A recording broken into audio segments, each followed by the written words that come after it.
Hi friends, welcome to Prerana and Sadhana class. ఈరోజు బడ్జెట్లో భాగంగా ఎకనామిక్స్లోని టాపిక్ బడ్జెట్ గురించి చూద్దాం. బడ్జెట్ మనకు బాగుంటేనే మనం అన్ని రకాలుగా తీసుకోగలుగుతాం, కొనుక్కోగలుగుతాం, ఆనందంగా ఉండగలుగుతాం. మరి దాని గురించి ఒకసారి తెలుసుకుందాం. రాబోయే ఆదాయం, చేయబోయే ఖర్చుల గురించి చేసే అధ్యయనాన్ని బడ్జెట్ అంటారు. ఒక ఆర్థిక సంవత్సరానికి ఏప్రిల్ నుంచి మార్చి సంబంధించిన ప్రభుత్వ రాబడి అంచనాలు, ప్రభుత్వ వ్యయ అంచనాలను చూపించే వార్షిక నివేదికను బడ్జెట్ అంటారు.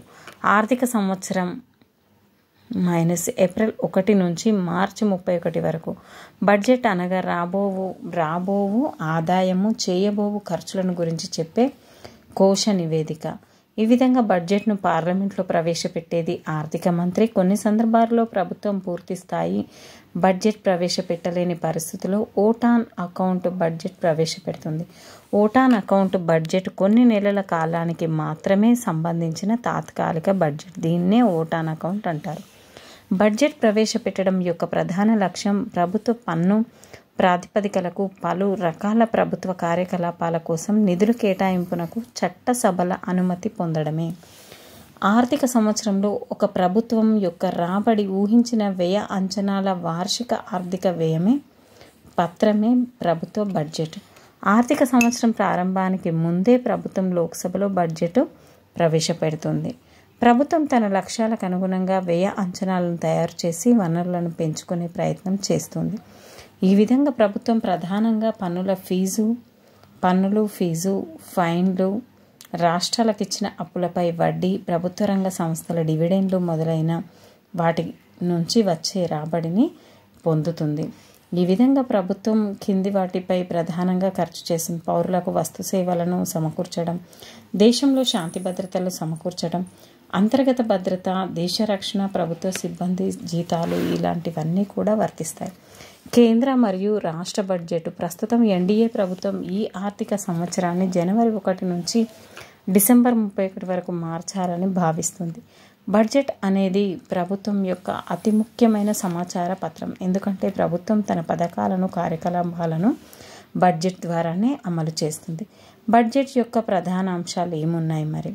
ప్రభుత్వ రాబడులు మరియు వ్యయ అంచనాల ప్రకటన, ఒక స్థిర కాలం, సాధారణంగా ఒక సంవత్సరానికి సంబంధించిన అంచనాలు, కోశలోటు, బడ్జెట్ లోటు, రుణాలు, ఇతర అప్పుల మొత్తము కోశలోటు, సంతులిత బడ్జెట్, బడ్జెట్లో ఆదాయం వ్యయంకు సరిపోవటం.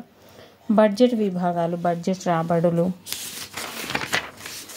అదేవిధంగా అభివృద్ధి వ్యయం, బడ్జెట్ వ్యయము, అభివృద్ధేతర వ్యయం, రెవెన్యూ ఖాతాలో అభివృద్ధి వ్యయం, మూలధన ఖాతాలో అభివృద్ధి వ్యయం అనేది అభివృద్ధి వ్యయం. అభివృద్ధేతర అంటే రెవెన్యూ ఖాతాలో అభివృద్ధేతర వ్యయం, మూలధన ఖాతాలో అభివృద్ధేతర వ్యయం అనేది ఉంది. సాధారణ బడ్జెట్ అంటే దీనిని ఫిబ్రవరి 28 తేదీన పార్లమెంట్లోని లోక్సభలో రాష్ట్రపతి యొక్క అనుమతితో ఆర్థిక మంత్రి ప్రవేశపెడతారు. ఈ బడ్జెట్ ఏప్రిల్ 1 తేదీ నుండి అమల్లోనికి అనేది వస్తుంది. మార్చి వరకు జరుగుతుంది ఫ్రెండ్స్. 2017-18లలో రైల్వే శాఖను సాధారణ బడ్జెట్లో విలీనం చేయడం జరిగింది.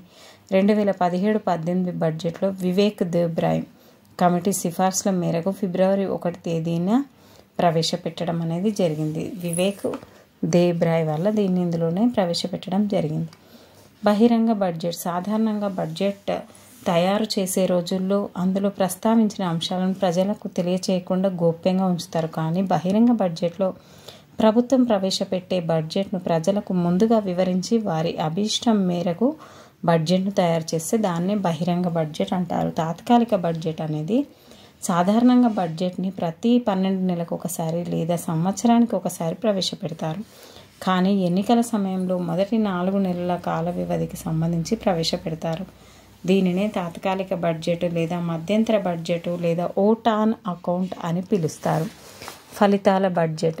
గత బడ్జెట్లో సాధించిన ఫలితాలను తెలియజేస్తూ కొత్త బడ్జెట్ను తయారు చేయడాన్ని ఫలితాల బడ్జెట్, అవుట్కమ్ బడ్జెట్ అని కూడా అంటారు. వరుసక్రమ బడ్జెట్, కార్యక్రమాల బడ్జెట్, లోటు బడ్జెట్ మరియు వివిధ రకాల లోట్లు, బడ్జెట్ లోట్లు అనేటివి, రెవెన్యూ లోటు, బడ్జెట్ లోటు, విత్త లోటు, ప్రాథమిక లోటు, ఈ విధంగా ఉన్నాయి ఫ్రెండ్స్. ప్రభుత్వ బడ్జెట్ లక్ష్యాలు మరియు ఆర్థిక వృద్ధి. వేగవంతమైన సమానమైన ఆర్థిక వృద్ధితో కూడిన సమానత్వం మరియు సామాజిక న్యాయం సాధారణ లక్ష్యం. ఆర్థిక వృద్ధి, పేదరికం, నిరుద్యోగిత నిర్మూలన, ఆర్థిక అసమానతల నిర్మూలన, ఆదాయ పునఃపంపిణీ, వనరుల పునః కేటాయింపు, ధరల స్థిరత్వం, ఆర్థిక స్థిరత్వం, ప్రభుత్వ రంగ సంస్థల నిర్వహణ, ఇవన్నీ కూడా ప్రభుత్వ బడ్జెట్ లక్ష్యాలుగా తీసుకుంటారు. మరి బడ్జెట్ రకాలు ఏంటంటే మిగులు బడ్జెట్, లోటు బడ్జెట్. మొత్తం వ్యయాలు కంటే మొత్తం రాబడులు ఎక్కువగా ఉన్నట్లయితే మిగులు బడ్జెట్గా పేర్కొంటాం. మరి లోటు బడ్జెట్ అంటే మొత్తం రాబడుల కంటే మొత్తం వ్యయాలు ఎక్కువగా ఉన్నట్లయితే లోటు బడ్జెట్గా పేర్కొంటారు. సంతులిత బడ్జెట్ అంటే మొత్తం రాబడులు మొత్తం వ్యయాలు సమానంగా ఉంటాయి. రెండు కూడా సమానంగా ఉంటే దాన్ని ఆ విధంగా పిలుస్తాం ఫ్రెండ్స్. ఇక్కడ బడ్జెట్ లోట్లు అనేది ఒక్కసారి చూద్దాం. రెవెన్యూ లోటు. రెవెన్యూ రాబడి కంటే రెవెన్యూ వ్యయం మించినప్పుడు ఏర్పడే లోటు రెవెన్యూ లోటు. బడ్జెట్ లోటు అంటే బడ్జెట్లో మొత్తం రాబడి కంటే మొత్తం వ్యయం అధికంగా ఉన్నప్పుడు బడ్జెట్ లోటు ఏర్పడుతుంది. విత్త లోటు. మొత్తం వ్యయం నుంచి మొత్తం రాబడిని తీసివేసి మార్కెట్ రుణాలు కలిపితే వచ్చే మొత్తం విత్త లోటు. ప్రాథమిక లోటు అంటే విత్త లోటు నుంచి వడ్డీ చెల్లింపులు మినహాయిస్తే వచ్చే మొత్తం ప్రాథమిక లోటు. ప్రాథమిక లోటు ఈజ్ ఈక్వల్ టు విత్త లోటు మైనస్ వడ్డీ చెల్లింపులు.